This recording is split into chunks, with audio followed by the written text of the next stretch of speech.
Right now, you could reach for your phone, and you probably will. There is a small itch in this exact moment, a quiet pressure to fill the silence with something, anything at all. But the real reason that itch exists is far stranger than distraction. It is boredom.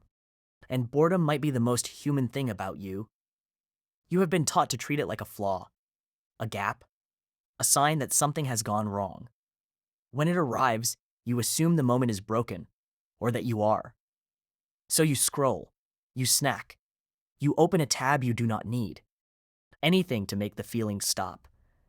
But what if boredom is not a malfunction? What if it is one of the oldest tools your mind has ever carried? Think about what boredom actually does to you. It makes stillness unbearable. It pushes you to move, to search, to change something. That restless discomfort is not random. It is a message. And the message is simple. Whatever you are doing right now is not worth your attention. Go find something that is... No other animal seems to feel this quite the way you do. A lizard on a warm rock will sit for hours. A house cat will sleep 2/3 of its life away without complaint. But you cannot. Leave yourself with nothing, and within minutes your mind begins to claw at the walls.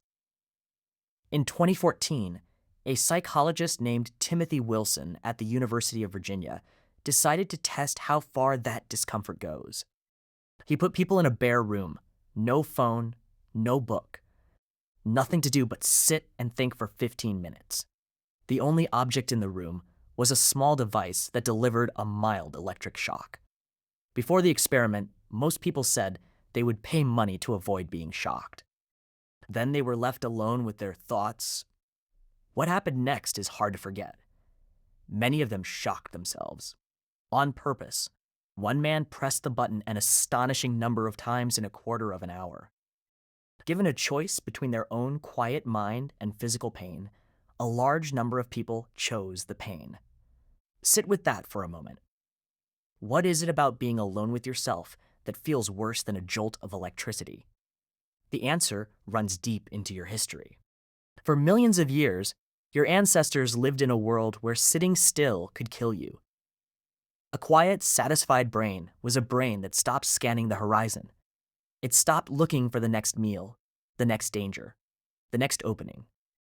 The ones who felt restless, who grew uneasy with sameness, who needed to see what was over the ridge, those were the ones who found new food, new territory, new tools. They survived, and they passed that restlessness down.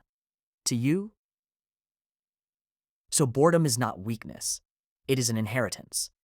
It is the ancient engine that kept your line moving when standing still meant death. Every time you feel that pull to do something else, you are feeling the same signal that once sent your ancestors across rivers and mountain ranges and open seas. But here's where it gets strange. In the modern world, that ancient engine has almost nothing left to push against. Your survival is mostly handled. Food arrives, danger is rare, and yet the restlessness remains, humming under everything, with nowhere useful to go. So it leaks out sideways. It becomes the phone in your hand, the fridge you open without hunger, the endless search for one more thing to watch. Your ancient hunger for novelty has met an infinite supply of it, and the supply never, ever runs out. This is why you can feel exhausted and understimulated at the very same time. Your mind is being fed constantly, but not fed anything that matters. A researcher named John Eastwood at York University describes boredom as the state of an unengaged mind. You want to be absorbed in something meaningful? You cannot find it, and so you feel trapped. The problem is not always too little stimulation. Sometimes it is far too much of the wrong kind. There is another clue hidden inside the feeling. Psychologists Wijnand van Tilburg and Eric Uigu found that boredom does something surprising. It pushes people toward meaning. When a task feels pointless, boredom rises up and nudges you to go do something that actually matters to you instead. In other words, boredom is not just discomfort. It is a compass. It is your mind telling you that this, right here, is beneath what you are capable of. It is asking you to point yourself at something larger, something that will still matter tomorrow. Have you ever noticed how the most boring moments are often the ones that quietly force you to ask what you are really doing with your time? But here is the part almost no one tells you. Boredom, the real kind, the kind you run from, might be the most creative state your brain can enter. In 2013, a psychologist named Sandy Mann ran a strikingly simple experiment. She asked people to do something painfully dull, copy numbers out of a phone book for a while.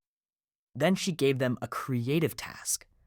The bored group came up with more ideas and more original ones than the people who had not been bored at all. When your mind has nothing to grab onto, it turns inward. It starts to wander. It connects things that do not usually touch. That wandering has a name, mind wandering. And it is where a great deal of your imagination actually lives. The daydream in the shower, the idea that arrives while you stare out of a train window, the solution that appears the very moment you stop trying to find it. All of it grows in the empty space that boredom quietly creates. Which means that every time you kill boredom the instant it appears, you might be killing something else too. The pause before an idea, the quiet before a good question, the exact space your mind needs in order to become interesting to itself. Think back to your childhood. A long, empty afternoon with absolutely nothing to do. At first it felt like torture, and then, out of that emptiness, you invented a game. A world.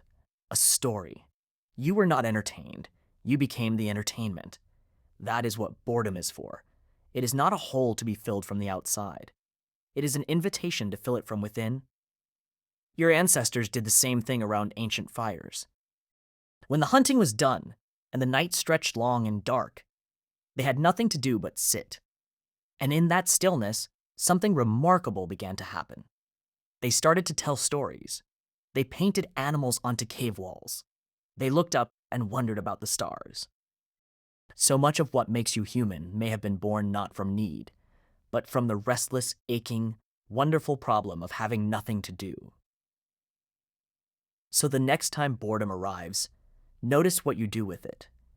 Notice the reflex to reach, to scroll, to escape the feeling as fast as you can.